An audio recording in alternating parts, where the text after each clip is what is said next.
Ladies and gentlemen, welcome to Gnostic Media's UnSpun episode number 77. I'm your host, Jan Irvin, and tonight we're joined by Mark Devlin. Mark had some internet trouble tonight, so we're running a little bit late.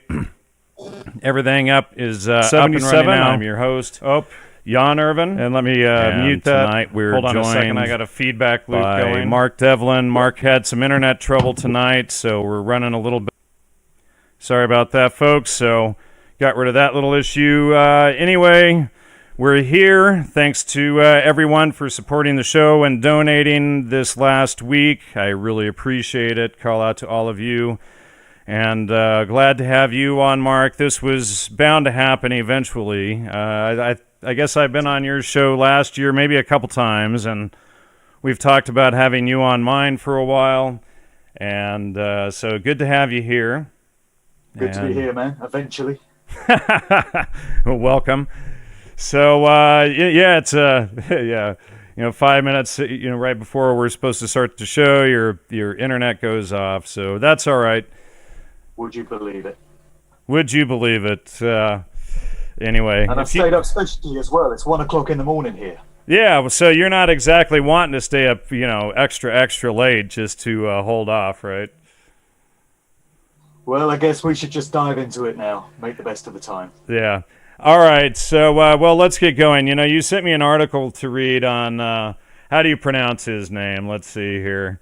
Africa Bambaataa. Yeah, Africa Bambaataa, and which goes into all of this history. So we're going to kick off on that, and it's going to be more of, I think, what we've already been exposing here for several years at Gnostic Media, more on the music scene, more on the occult underside of things that the public doesn't hear much about. And so anyway, where do you want to begin?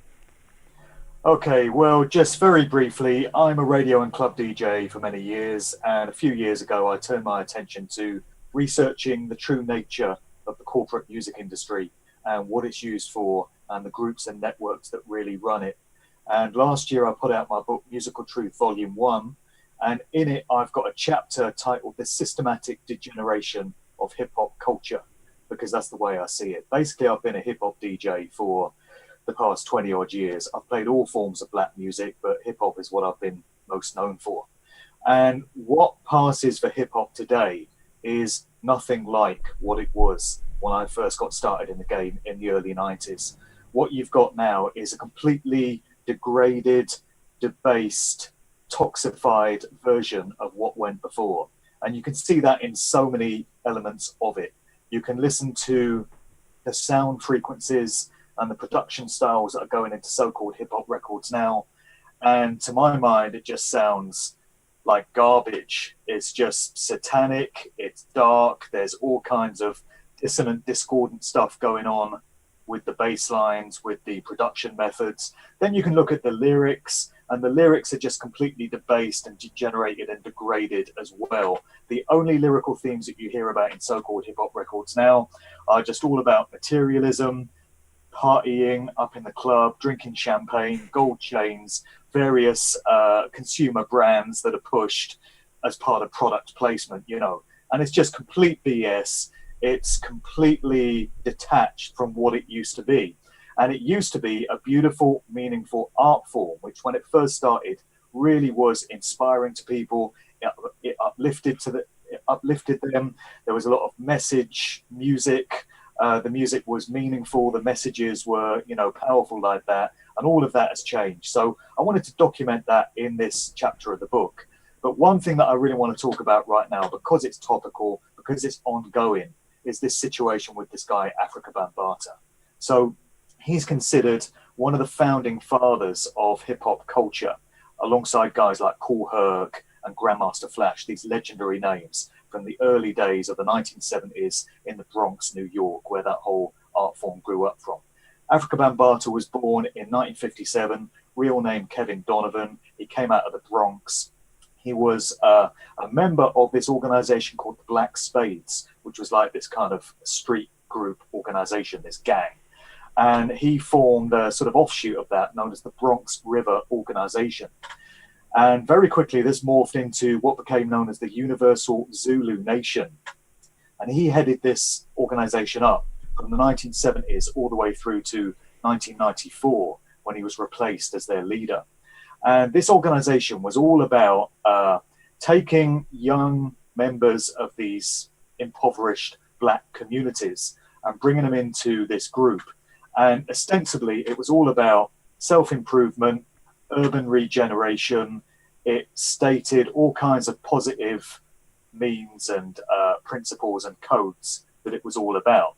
And they claimed that they were about taking young people that would otherwise have drifted into gangs, but instead of allowing them to fall into criminal activity, it was all about helping them to kind of improve their situation. The imagery and the kind of spiritual ethos of this group was rooted very much in Afrocentrism. So it was Black people kind of rediscovering their African roots. And it was also very much an offshoot of Islam. And there are various facets of Islam that are specifically packaged towards Black people. So there's the Nation of Islam organization, which Malcolm X was affiliated with, and Muhammad Ali was a part of that as well, way back in the day. And it's headed up by this guy, Louis Farrakhan, who's been the head of that organization for many decades now. And then you've got other offshoots, such as the Nations of Gods and Earth and the Nuwaubians. These are all kind of offshoots of the Islamic religion. So the Zulu Nation very much buys into all of that. And so you had this situation where Afrika Bambaataa was the spiritual leader of this organization. He put out a record which was very influential, very seminal in 1982 called Planet Rock. And it's considered to be very much a hip-hop anthem. Although when you get down to the music of that record, it's not really hip-hop at all. It's more kind of disco and funk. But it was very much seen as an anthem of that whole scene. So everything seemed to be all good. And Bambaataa, for a very long time, was seen as this icon, this figure that everyone in the hip-hop community looked up to. It all started to go a bit wrong early last year when this guy called Ronald Savage came forward and accused Bambaataa of sexually molesting him on an ongoing basis dating back to 1980. And immediately in the wake of that, you had this other guy called Hassan Campbell, who was known as Brother Poppy. That was his kind of street nickname. And he also stated that Bambaataa had sexually molested him over an ongoing period going back to the late 1970s. And he claims that he was the first to come forward with these claims, but the one that everyone has heard of is Ron Savage. And both these guys were, as I say, members of the Universal Zulu Nation. Ron Savage's street name was Bee Stinger. Then two more guys came forward with similar allegations of sexual abuse, basically child rape, because these guys were in their early teens when this stuff is alleged to have taken place, like 12, 13, 14 years of age. So we've now got four guys that have accused this spiritual leader of the Universal Zulu Nation, Bambaataa, of, sexual molestation. And it's all starting to get very ugly. In the wake of these accusations, you had another very legendary hip-hop figure, KRS-One, who stepped forward in defense of Bambaataa. And he basically made a statement to the effect that, I don't care what the guy did, I don't care if these allegations are true or not, it doesn't take anything away from his heritage and what he's achieved and his iconic status, which to me is not a very responsible statement to make. And there are others that feel well, and KRS-One is extremely influential in the community as well. I mean, I'll hear somebody mention, if you want to hear really influential and positive hip-hop, you should listen to KRS-One. Right. Well, exactly. He's always had that kind of image. He's always been seen as a conscious rapper. He's been seen as a teacher. He's known as the Blastmaster KRS-One. He's seen as something of an educational force. And he's also claimed to have bettered many young hip-hop fans' lives by turning them on to knowledge of self. But, this seemed to be quite a puzzling statement for him to make. There was also a video which emerged of him fairly recently where he stated that he's not a Freemason, but he is considered to be a 33rd degree Freemason by those within that fraternity. And he's been with great secrets pertaining to Freemasonry. Now, I've never been a Freemason myself either, but But from my understanding of how these secret societies work, you take oaths of secrecy when you join them, and you're not supposed to disclose the inner workings of that organization to those outside of it. So we've got this guy claiming that he's not a Freemason, but he's considered to be a 33rd degree one by those who practice it, and he understands all their secrets. Well, that would be like maybe like Manly Palmer Hall was, I think, an honorary 33rd degree Mason or something like that. So maybe they gave him an honorary degree or something like that, so that who knows? But it seems that I've seen some. I could be wrong. I've seen some Illuminati, Pyramid Eye, All-Seeing Eye type of stuff in KRS-One's work. You see it in most of the artists that are prominent in that field, to be honest. And what you've had with the whole Bambaataa situation is this guy's image and heritage have really been tarnished in light of these accusations. And yet the mainstream have not addressed it in any kind of way. So all these hip-hop stations like Hot 97 and Power 105 and WBLS in the States, no mention of it at all. Over here in the UK, Radio 1, Capital Extra, Kiss FM, all these stations that concern themselves with urban music and hip-hop culture, not a mention of it. You only get it in the alternative media. You've only got it from the videos that the likes of Hassan Campbell, Poppy, and this Ronald Savage guy have been putting out. But, it's not looking good. And the implication here is that the whole Universal Zulu Nation, which took these young, disaffected youths off the street in the South Bronx, brought them into this organization, is starting to look like a cult, because it's bearing all the hallmarks of a mind control cult. All the warning signs are there, lack of contact with the outside world. They're only encouraged to fraternize with their own kind, with those that are already in the ranks. There's a hierarchy there. There's all kinds of sexual misdemeanors going on. It bears all the hallmarks of being a cult. So now we have to ask ourselves, is this what's been going on all these years with the Universal Zulu Nation? Well, the question I have, let me ask you this, Mark. The question I have is, you talk about the quality of music degrading and all, but, like since the times of Grandmaster Flash, et cetera, to now, but was it always started with that intent? I mean, when I look at, say, for instance, the Grateful Dead, and we did the series on that, and we did the series Music, Mind Control, and Psychobiology, which you may have seen. And, we see this rampant throughout the music, all the way back to Harry Smith and those guys doing the thing for the Smithsonian. Right. Well, this is the question. It's not... We're getting some weird feedback from somewhere. I don't know where that's coming from. Okay, some I don't buzz. There's a buzz going on there. I'm not getting that my end. Yeah, well, this is the question. How organic or grassroots was that whole movement? And was there a point where it was infiltrated by certain parties that wanted to run certain agendas? I personally feel that it did start off very natural with positive intent, but there was a point where, just that happened. I do want to mention another interesting affiliation of Bambaata's as well, who, by the way, is on the run. Nobody knows where this guy is. When Ronald Savage came forward with his accusations, first of all, he says that he was contacted by two senior members of the Zulu Nation who offered him $5,000 to retract his statement about Bambaata. And when he stated that he wasn't interested in the $5,000, they upped the price to $50,000, hoping that they could buy his silence that way. And he made it clear that he wasn't out for money at all, and he just wanted to get his story out, and he wanted to help other people that have been victims of sexual abuse in the same way. So that's kind of interesting that they tried to buy his silence. But I just wanted to mention this interesting affiliation. Back in the early 80s, Africa Bambaataa had an association with Malcolm McLaren. And Malcolm McLaren is a very interesting guy to study. This goes into the work of Nino 210 and the Sonic Youth, who've looked into the punk and new wave scene. And McLaren, of course, was the manager of the Sex Pistols, very much caught up in that whole punk movement. So McLaren was very fond of telling this anecdote of when he was living in New York City in the early 80s, he just happened to bump into Bambaataa in the street, he says. And they struck up a conversation. Bambaataa invited him along to this hip-hop block party, and McLaren says he was captivated by the whole culture and the whole scene. And this led to him putting out a couple of hip-hop inspired records, Buffalo Girls and Double Dutch, and the album that he did called Duck Rock. But when you get into some stuff with Malcolm McLaren, you discover some very unsavory connections there. So first of all, he was an early manager of the group Adam and the Ants. Adam Ant himself, Stuart Goddard, his father, Alfred Leslie Goddard, was a convicted paedophile.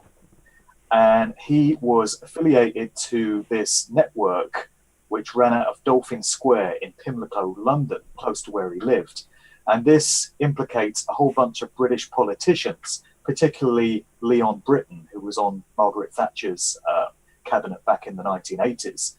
He's been involved in various allegations of sexual molestation of young boys. So Adam Ant's father was reportedly involved in procuring children for these elite sex paedophile rings. And there are connections between him and this notorious paedophile called Sidney Cook, and also, surprise, surprise, Jimmy Savile.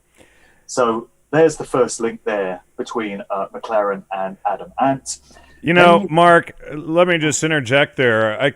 I can't help but remembering the cover of that Adam Ant album, you know, with him with, you know, if I, you know, through the ancient history, going through whatever, what's that song? I forget. It was really popular. Stand and Deliver, or Prince Charming. I wasn't Stand and Deliver, but it was it was him laying in a hay bale, all, you know, all. Puss in Boots. Puss in Boots. Yeah, something like that. Yeah, but you know, oh man. So yeah, you're just connecting some more dots for me. That's kind of funny. I just wanted to mention because the cover of his album even shows some of this stuff, as do the lyrics. Well, yeah. I mean, we connect dots all day with this stuff. There's also the situation with McLaren where he went on to manage this group called Bow Wow Wow, and they had a 14-year-old girl as their front person called Annabella Lewin, and McLaren photographed her nude at the age of 14 for one of their album covers. There's also a story that I relate in the book where Malcolm McLaren coerced a 12-year-old girl into stripping naked for a photo shoot. And the other interesting thing about him is that he put out a pop and fashion magazine with backing from the EMI record label in the early 80s, initially called Play Kids, but changed soon afterwards to Chicken. And it was described as pleasure technology for the primitive boy and girl. So anyone that's looked into the recent Pizzagate scandal will be familiar with the term chicken as code word used by paedophilic groups for a young boy. And that's the title that McLaren chose for his magazine. So I'm connecting Bambaataa and McLaren here, and people might say, oh, you're just making them guilty by association. And I know that that's a common phrase that you often hear bandied around. But another common phrase that you often hear is that you can judge a man by the company that he keeps. And I think there could be a bit more to know there. So yeah, just very quickly, that song was Puss in Boots. That song was stripped. Right. You know, which, you know, fits the whole theme. Absolutely. So the whole Universal Zulu Nation thing, you know, it affected the lives of hundreds or thousands of young men. It had a very strong cultural impact. There are offshoots of the Zulu Nation all around the world. They've got networks, particularly in Paris, London, all over Europe, and many other, you know, parts as well. And I've come to realize that when any kind of fad or trend or movement has that kind of reach and that kind of impact and influence on large numbers of people, you can bet that it's been created and it's working according to some kind of social engineering agenda or other, because these things are just not allowed to evolve that way on their own. I know you understand that, but you know, this is something that has very much come across my radar. So I'm asking all kinds of questions now about what that was all about. And, you know, if this is the spiritual, cultural, iconic leader of an art form, what does that now say about the art form? A lot of people are finding it very difficult to acknowledge this aspect of Bambaataa because people don't like to have to let go of their heroes. And when it comes to hip hop, he was definitely a hero. And you've said to me before, Jan, but that everybody has somebody that they don't want to hear it about.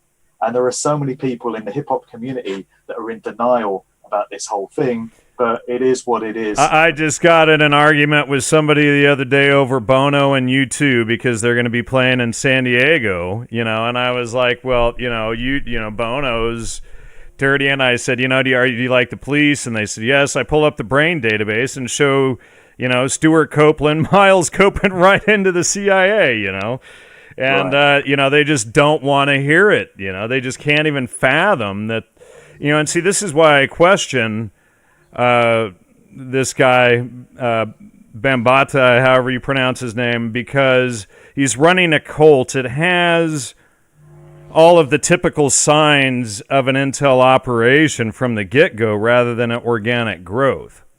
Right. Exactly. It's difficult to pinpoint the fingerprints of the intel agencies specifically with this particular story. That doesn't mean it's not to be found. Right. It may be uncovered at some later stage. There's nothing that's come across my radar yet to connect this specifically with one of the intel organizations, but stranger things have happened. And there are many other elements of hip-hop as well. So Bambata was also an affiliate of this guy, Dr. Malachi York, who is another alleged paedophile. He's currently in jail. He's serving 135 years on a whole bunch of charges that were thrown at him several years ago. He's also a teacher of a kind of offshoot of Islamic doctrine, the New Warbian movement. And he's also said to have inspired many other characters and rappers within the hip-hop scene. So he was also a teacher and an inspiration to a rapper by the name of Prodigy, who came out of the group Mobb Deep. And Prodigy claimed that Dr. York schooled him in all kinds of knowledge and truth.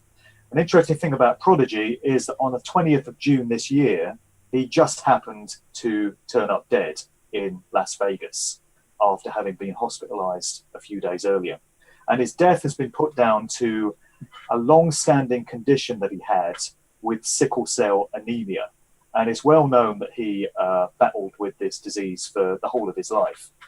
But the thing about Prodigy is that many years ago, he came out and started speaking about the Illuminati, his words, and the New World Order agenda and the whole kind of elite control of the entertainment industry. He's spoken about this. Who was that? Who was it about 6-8 months ago that came out on stage and blew the lid on everything? A hip-hop artist, and then they shuffled him off to the asylum. Who was that again? Well, that was Kanye West. That's right. Yeah. Yeah. So Kanye West was on stage in Sacramento, California. I think it was about November last year. It's around about the time of the US election. And he started rambling incoherently about all kinds of things. He was talking about Trump, basically saying he supported Trump. Then he started talking about Jay-Z. And he spoke about him in terms of him being his mind control handler.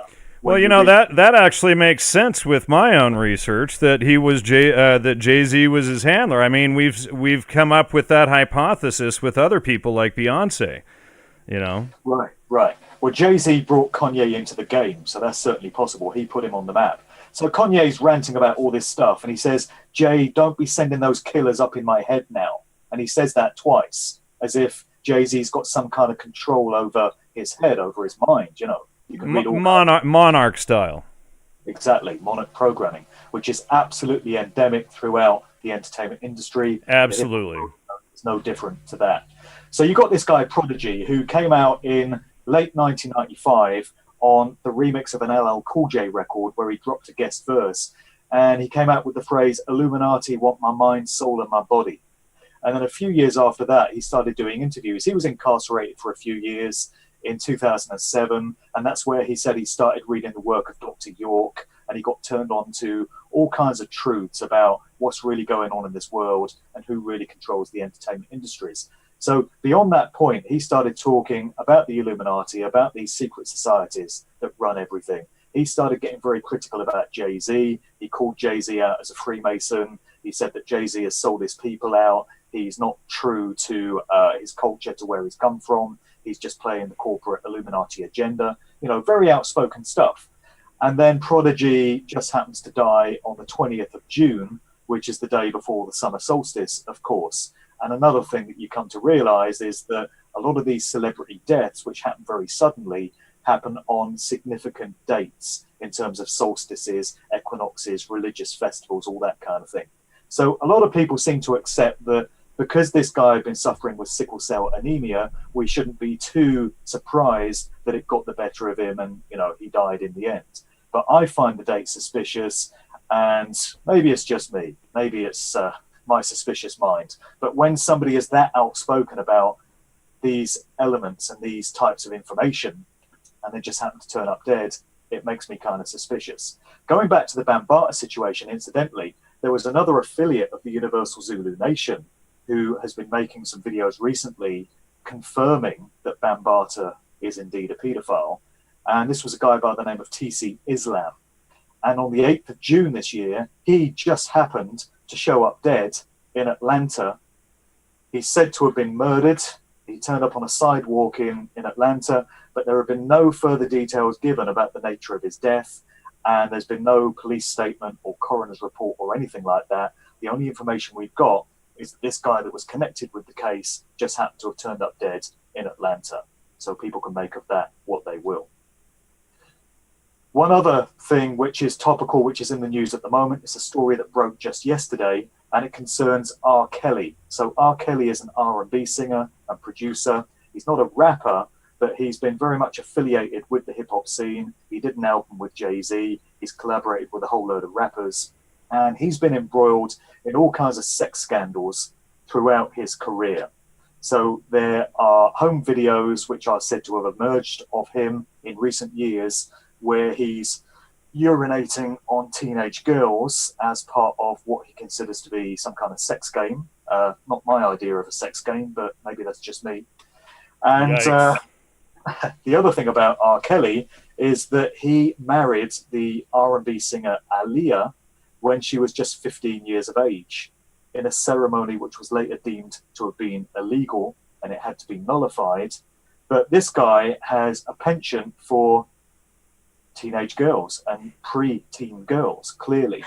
And there have been many, many cases which have come to light. He's never been convicted of any of these things, despite the fact that there's video evidence, there have been witness statements and testimonies to support the fact that he is indeed a paedophile, but nothing ever gets done about it.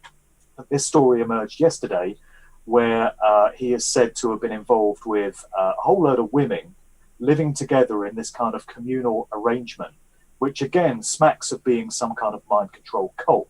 So some of these women have come forward and said that he's very domineering, he's very controlling, he takes care of their money and he decides what money they get and when. He dictates when they can go out, who they can see, what they can do. And it seems to be a very strange kind of living arrangement that these women are involved in. So I wonder where this story is going to go. Is there going to be any kind of justice or any kind of action taken against him now, where he's escaped scrutiny in the past? But yet again, we have a prominent figure from this whole kind of music community involved in all these strange kind of sexual activities. And it doesn't look good. And it casts a very questionable light on the whole scene and what it's all about. Mark, when you take our work, and you think of Pizzagate, you think of the Seville case, you think of the I think it was Norway and some other places, Brussels. They cleaned up, arrested, 400 pedophiles in the LA area a few months back. When you look at all of this going on, it starts to paint a broader picture that this is much more vast than most people presume to believe. It really does. And it's only now that we're starting to uncover so much of this stuff, which has been right there in our faces for years, if not decades. These accusations against Bambata are going back to the 1970s. And you've got a whole bunch of people from the Universal Zulu Nation now who are saying, well, we all kind of knew what Bambata was up to. It was kind of an open secret, but nobody ever spoke out about it. And that, to me, is so reminiscent of the situation we had when the Jimmy Savile case broke in 2011 in the light of his death. So all these revelations about Savile having been a predatory paedophile only came to light after the guy had died, because it was only then that the victims felt safe enough to come forward. because they felt intimidated by this guy before that. They knew that he was connected. They kind of knew that nothing was going to be done for as long as he was alive. But what you had in that situation was a whole bunch of people that had worked at the BBC with Savile. And these would be other celebrities. These are other household names, other presenters, people like Esther Ranson, Terry Wogan, Bill Oddie. They were all coming forward and saying, well, yeah, we all kind of knew about Savile. It was an open secret in the BBC, but nobody ever talked about it. You might have seen this video featuring Johnny Rotten of the Sex Pistols, dating back to 1978. This has been widely circulated on the internet, particularly since the death of Savile. And in it, he's talking to this interviewer about all these people that he'd like to kill. So you assume it's kind of tongue-in-cheek. And he says, you know, there are all these people that I hate that I'd love to kill. And then he brings up Jimmy Savile. He said, I'd love to kill Jimmy Savile. I bet he's into all kinds of sordid stuff that we're not allowed to talk about. And he kind of gives this knowing look to the camera. So this suggests that back in 1978, Johnny Rotten was in full knowledge of what Jimmy Savile was all about, but nobody was talking about it then. And like I say, it's only now with the availability of research that's available to us on the internet that we're able to uncover these things. There's also this whole spirit, this whole zeitgeist now of citizen researchers, people just taking it upon themselves to look into this stuff. You don't have to be an established author or filmmaker or public speaker. Anyone can delve into this stuff and turn up some great results. I mean, Nino 210, who you had on your show the other month with all his research into the punk and new wave scene, is a great example of that. And his associate Masonic Youth, they've come up with some mind-blowing connections on the punk and new wave scene, going all the way back into secret societies and Yale and Harvard, Skull and Bones, US presidents, serial killers, all kinds of connections there. So why should it be any different in hip hop? You know, all these connections are just waiting to be uncovered, and many of them have been now. Yeah, you know, there was a point I was going to bring up, and now I've forgotten what it was about tying all of this together. But then, yeah, I mean, it's just so vast. You know, thinking of Johnny Rotten and all of that. There was another case that I was thinking of, and yeah, it just slipped my mind. So, oh well, I'll think about it later, right when you start talking about it, or right when you start talking. We're talking about connections. Johnny Rotten made a record with Africa Bambaataa in 1984 called World Destruction. I'm sure it would have been curated by Malcolm McLaren because McLaren was affiliated with both Johnny Rotten and Bambaataa, so I think he probably brought those two together. But, interestingly enough, they actually made a record together. Do you want to get on to a little bit about electronic dance music? Absolutely. I thought you'd never ask. All right, then. Well, let's get into that. So there's another anniversary this year, as well as it being the 50th anniversary of the Flower Power, Summer of Love, whole hippie scene, which you and I are going to talk about with Steve Eltrim in a couple of weeks on my show. It's also the 30th anniversary coming up of the acid house scene in the UK. So that whole thing got going at the tail end of 1987. And this very much paved the way for the worldwide phenomenon of electronic dance music that we now have, which literally it has been embraced in every continent around the world. It affects young people in pretty much every country around the world. It's absolutely a movement. It's absolutely a culture and a lifestyle. And as I mentioned earlier, whenever you get something like that, you can be sure that the hidden hand has, played a role in it, because these things are not allowed to get that big and affect that many people if they're not serving some kind of agenda or other. So I really wanted to look into the parallels and the connections between the acid house scene and the EDM scene and the whole counterculture flower power thing from the 1960s. And there are many parallels. So the 60s was absolutely drenched in LSD at the hands of the CIA, as we well know. Hey, let's not leave out the MI6 there, Mark. And remind me, before we finish, I've got a Huxley connection for you, because I know you can't go through a show without bringing up a Huxley. So don't let me finish without bringing that one up. Yeah. So with the acid house scene, instead of LSD, you had ecstasy, MDMA, everywhere. And Absolutely. Thanks to Sasha Shulgin and the Drug Enforcement Administration. Right. And you've still got that prevalent on the scene now. It's known as Molly these days. The latest nickname is Molly. It's basically MDMA. It's all over the electronic dance music scene, particularly in California, which has become the epicenter of it in the US. So, the drug is there. Instead of LSD, it's ecstasy. Instead of psychedelic rock, you've now got electronic dance music. Instead of Woodstock and the Monterey Pop Festival, you've now got big open-air raves and warehouse parties and big super clubs. So all the same kind of parallels are there. It's just being served up for a different generation on the other side of the Atlantic. But the reach of it and the cultural impact of it is every bit as big as what happened with the 60s counterculture. And just a couple of interesting establishment links coming out of this scene that I've uncovered for the new book.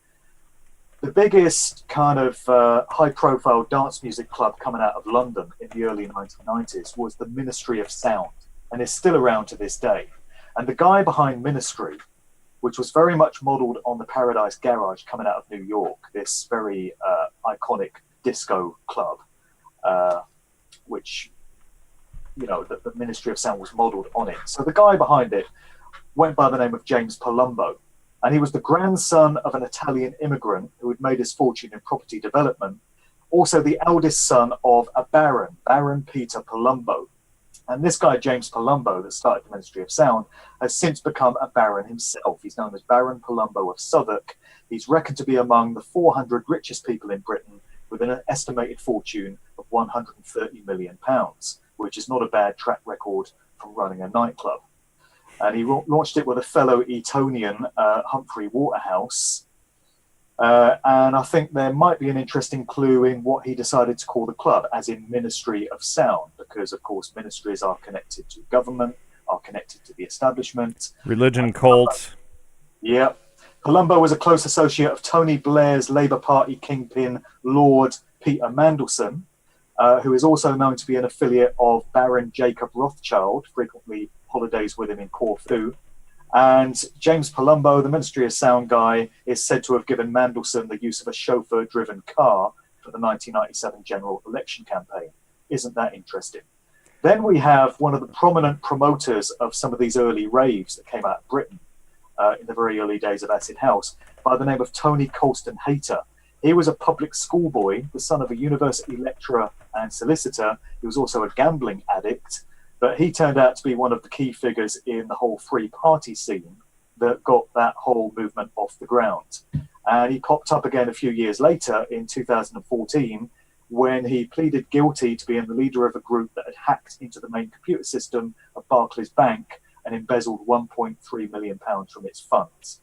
And, his past caught up with him and he had to answer for that. But interesting that those two were some key figures in that whole scene and what it went on to become. So here we are 30 years later, and we've got this absolute phenomenon. And it's really taken off in LA. LA, for some reason, has become the key center for electronic dance music in the US. And I've really noticed that so much centers around California when it comes to social engineering. Why is that? You had the hippie thing coming out of San Francisco. You got Silicon Valley and the whole development of the internet and all of that. It's always the Presidio and the pedophilia there, and Esalen Institute. The Esalen Institute. You've got Bohemian Grove there. All of that. And in fact, I wanted to mention to you that I know one of the very first MDMA dealers, who's Robert Forty, whom I've had on the show, and wow. he was influenced by Frank Barron, whom looks like he was CIA, but Sasha Shulgin, who invented MDMA, helped him set up one of the very first MDMA distribution labs. And then Sasha Shulgin is working for the DEA and all of this stuff, and he's hanging out at Bohemian Grove along with Bob Weir from the Grateful Dead and these other guys. But, you mentioned Tony Blair. Yeah. And, well, he was a Fabian, and who else was a Fabian but we can't go without another mention of Aldous Huxley, right? Absolutely.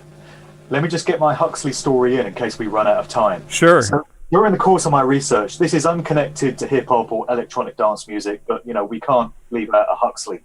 So going back to the late 1950s, early 1960s, there was this group coming out of the UK called the Tornadoes. They did a song called Telstar, which is an instrumental record. And they were managed by this guy called Joe Meek, who, would you believe it, just happened to be a paedophile. And he was part of this ring. And when he stood to be uncovered, when he was about to be exposed as having been part of this paedophile ring, he took a shotgun and blasted the landlady of his boarding house to death before turning the gun on himself. Nice man. But anyway, this group that he managed, the Tornadoes, they had a member by the name of Rob Huxley. And in his autobiography, this guy, Rob Huxley, says that he did a bit of digging into his genealogy and he was amazed. Imagine his surprise to discover that he's actually a fourth cousin of Aldous Huxley. Huxley, yeah. Eugenicist. Is that a coincidence, or do we see, Huxley family running MK Ultra in Australia and over here running eugenics and running this over there and promoting Darwinism over there? I mean, and this should be a good connection for you. Animal Huxley worked with a band and worked with Vito Palakis in Los Angeles. And Aldous Huxley, of course, lived right off of Mulholland, or on Mulholland, right outside of Laurel Canyon. Right. Exactly. I mean, you have all these connections going back into the worlds of academia and government and the intel services and secret societies and, mystery school teachings and stuff. At what point are people going to say this goes beyond coincidence? And it's clear that these organizations are putting their key players into these prominent positions in the entertainment industry to fulfill agendas and to, have a mind-controlling effect on the general public. You could write off 6 or 7 of them. You might even write off 12 or 15 of them.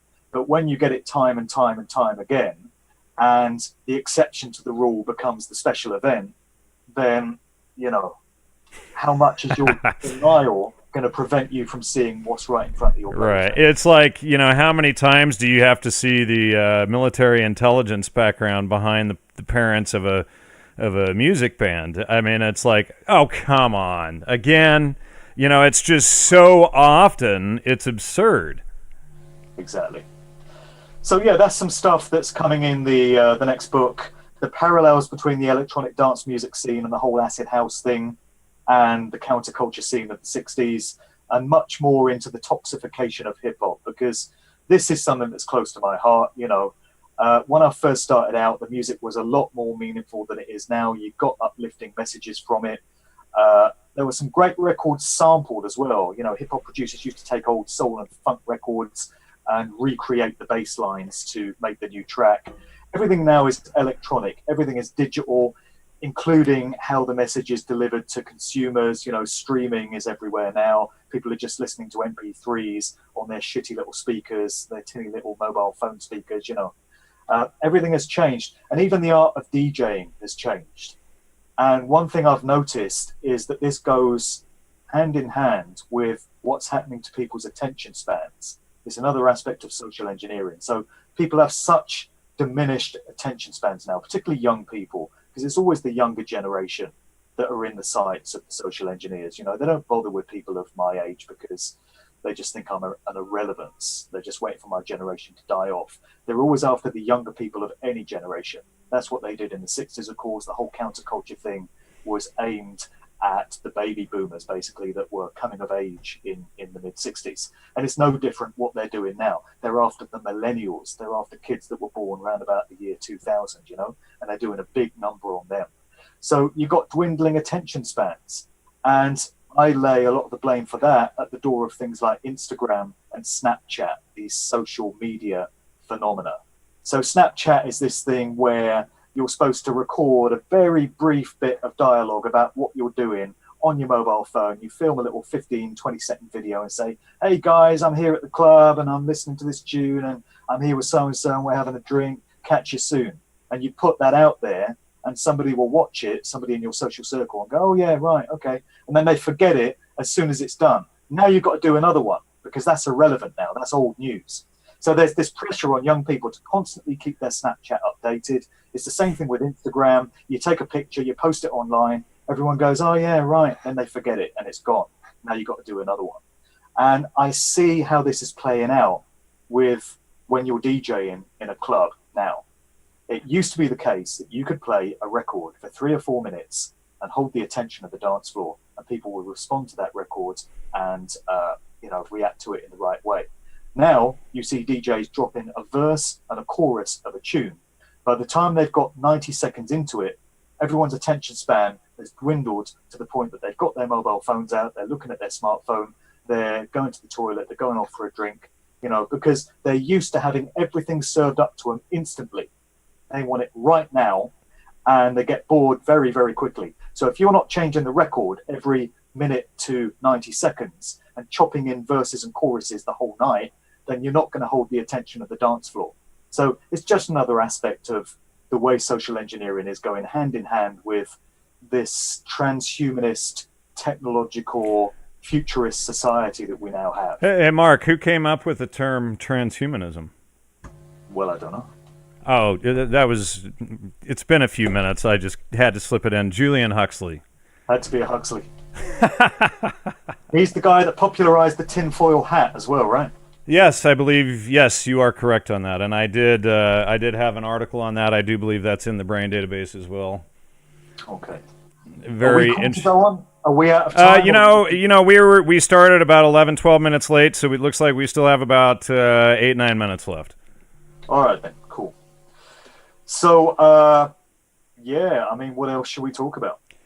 Well, have you looked, this, of course, the electronic dance music goes over into Burning Man, and then you have this culture, Burning Man culture, and they create these subdivisions of culture within the electronic music, just like they've done within rap culture. Like you used to have gangster rap back in the day, right. And then that was kind of pushed aside.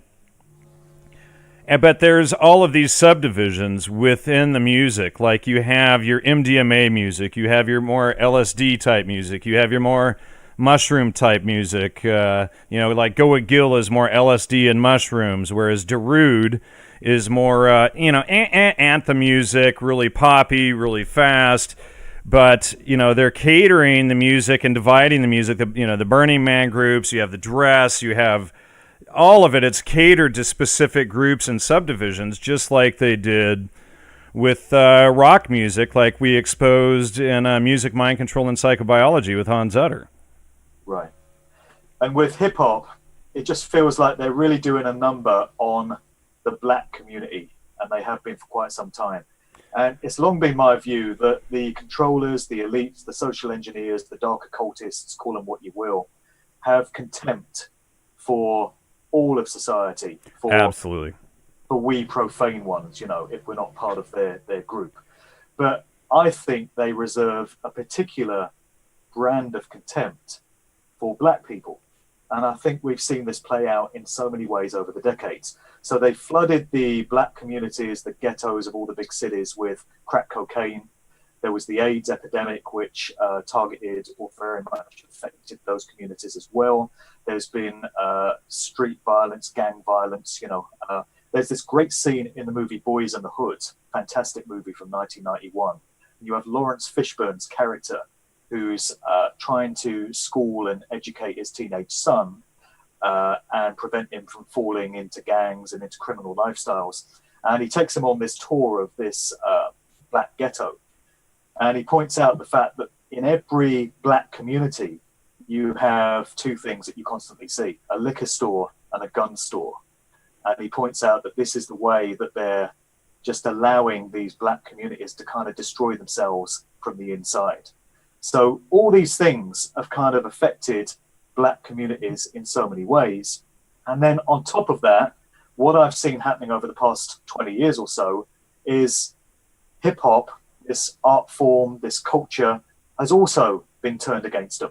I mean, obviously, a lot of white people listen to hip hop as well. And in fact, the main consumer group that keeps that whole industry alive, that buys most of the albums, is middle class white males. So when you get groups like NWA and Dr. Dre and Snoop Dogg and Nas and Jay-Z and people like that, it is primarily middle class white males who are buying those albums.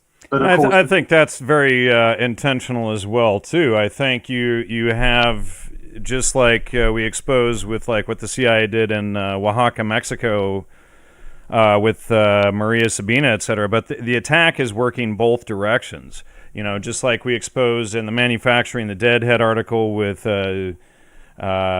discussing what Edward Bernays was promoting. You know, I mean, if you look at the high classical work, and a few weeks ago I interviewed E. Michael Jones discussing this, and the promotion of the Dionysian mysteries to get people caught up in sex, drugs, and rock and roll, breaking apart the family, breaking apart society, and all of this stuff. But the middle class white kids can't be unaffected by this stuff as well. It's got to be, it's got to be impacting everyone across the board. Sure. So you've had this degeneration of the music, as I said, lyrically, in terms of the production. And there was this phase which came out a few years ago of hip-hop records, or so-called hip-hop, because I don't even consider it to be that anymore, which had these stupid little dance routines which came with them. It's like line dancing. So they would come with their instructions for what kids are supposed to do in the club when these records come on. And of course, most young people hearing these instructions don't think to question it. They don't think to exercise any kind of independent thought. So they just go along with it. And they do all these stupid little dances and stuff. And some of the dances are based on nursery rhymes. So it's almost like they're taking the piss. They're regressing you back to an infantile state of mind. And they're even giving you little subtle clues. And there was a rapper by the name of Scarface who came out in an interview a few years ago. And, he made comments to the effect that they're just making black people look fucking stupid, man, with these tunes. They're just making us look infantile and just ridiculous. And I think he had a very good point. But yeah, I just really see the music being turned against these people. And you have to go back a very long time to find any kind of meaningful message in any mainstream so-called hip-hop records. I mean, there is the underground stuff still being made, and you have pioneers like Public Enemy and Dead Prayers and people like that have been around for years that are still making great music. But you never hear it on the radio. You'll never see it on rotation on video channels. You'll never hear it in the club. You've got to look very hard to find it. And to my mind, the only record of the past 20 years that had anything vaguely meaningful to say was probably Where Is the Love by the Black Eyed Peas, which is a group that since has gone absolutely down the route of being complete mind control stooges. And they're pushing the transhumanist AI agenda big time now, particularly their frontman, will.i.am. But I think it was 2003, they put out this record, Where Is the Love? And they're talking about, where is the love in the world? And why is everything corrupted? And why is everything gone to pot? And there's this line in there where they call out the CIA. Basically, they just say the big old CIA. They're listing all the problems that the world faces. So a few weeks ago, we had this spate of terror, so-called attacks in the UK, including this event at the Manchester Arena at that Ariana Grande concert where this Islamic terrorist is said to have blown himself up with a bomb in the foyer of this arena. And there was a benefit concert that was staged in the wake of that event with a whole host of puppeteered stooges from the industry that were lined up to perform. One of the acts was the Black Eyed Peas. They come on stage, they do their big hit, Where Is the Love? And they leave out the line about the CIA. It's completely missing from the lyrics. Wow. So even that song has been completely neutered now. Hey, Mark, what do you think of that meeting that they talk about, the secret meeting that changed rap music and destroyed a generation? What do you think about that letter? Well, that letter has all the hallmarks of being a genuine piece to me. I've looked into it. There are a lot of people that claim it's a hoax, but then you get people that claim that everything's a hoax. To me, it carries a lot of feasibility. The story is that this record industry executive was called to a meeting at a private residence somewhere in LA in 1991. And at this meeting, there were a whole bunch of other record industry executives that this guy knew and recognized that had all been called here. And they wheeled out a couple of guest speakers. None of these people knew who they were, but these two guys introduced themselves as being representatives of the US private prison industry, prison for profit, in other words. And they said to these record industry guys that what they wanted to do was to work in conjunction with them to change the nature of rap music in terms of the sort of stuff that was going into the lyrics. And they wanted to start glorifying criminal lifestyles, knowing that the gullible, naive fan base of this music, if they heard their favorite rappers talking about gang banging and running drugs and pimping and all this sort of stuff, would try and emulate their heroes, get themselves embroiled in all kinds of petty crime situations. Then the private prison industry, working in conjunction with the corrupt police and the corrupt judiciary, would have a constant supply of young, primarily black males that they could fill out these prisons with. And full prisons mean vast profits for all the investors involved in it.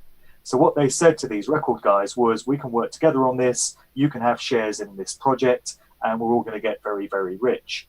And the story is that this one particular guy was horrified by what he was hearing, wanted no part in it, and asked to leave the meeting.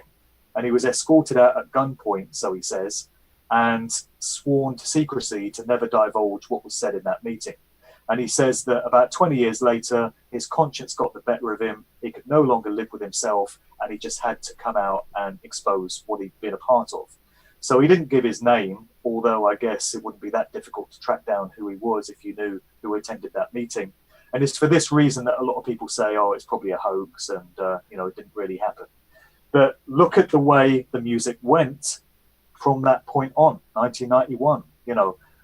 You could pinpoint that as the start of the real degeneration and corruption and bastardization of this music. And it very much does tally with that meeting. And what I have come to understand about the true nature of the industry and the private prison for profit industry makes this a very feasible scenario to me. Wouldn't surprise me at all.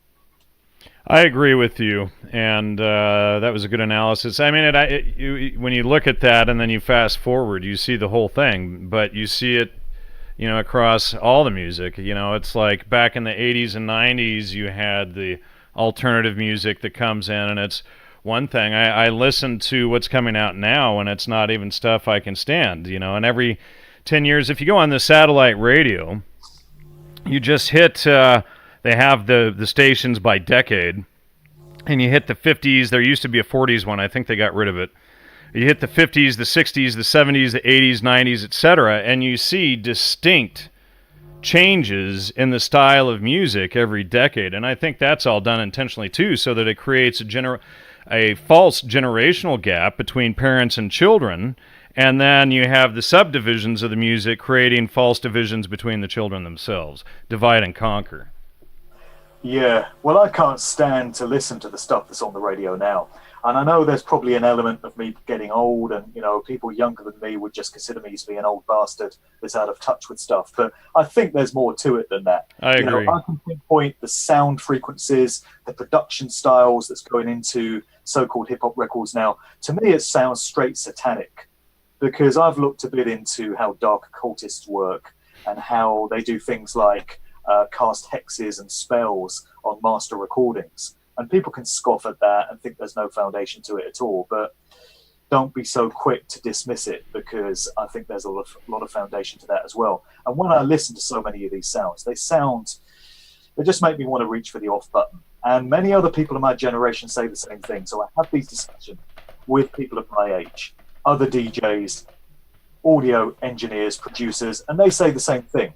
So 20-year-olds love this stuff, but 45-year-olds can't stand to listen to it. So what's that all about? They're after a particular generation, and because they've been groomed and shaped and molded with this type of sound, they consider it completely normal. They consider that it speaks to them. That's the music of their generation. And guys of my age are completely out of touch with that, because we remember better times, better days, better music as we see it. And you could speak to my dad and ask him about it, and he would say the music I grew up with was straight garbage because it was different to his music. So it certainly is a generational thing. And they're always after the young people, like I said earlier.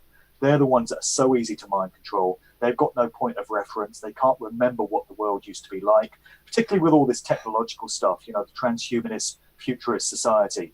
Young people now are just completely locked into their smartphones. They do everything online. They do everything in electronic ways. They have no point of reference for how things used to be. They're learning to drive in cars with inbuilt sat-nav. If the sat-nav broke down and they're out in the middle of nowhere, they would have no clue how to read a map to get back to civilization, because the skill of map reading is gone, because your goddamn car does everything for you now. Right. And these are all symptoms of this society, these times in which we live. And young people are always, the target of it. And for anybody who doubts the Satanism in music, check out our Music, Mind Control, and Psychobiology series with Dr. Hans Utter. And we lay it all out there. There's no doubt in it. It's spread everywhere throughout the music. Mark, thanks so much for your time tonight. I know it's late for you. You're probably about ready to go pass out. Yeah, no worries, man. Sorry about the technical issues earlier. Literally 5 minutes before I was due to connect with the call, my internet connection went down for no apparent reason. It's been fine all week. I had to reboot my laptop, reboot the router. We got there in the end, but apologies for the mishaps at the start. No problem. Do you have a website you want to give out, titles of your books, etc.?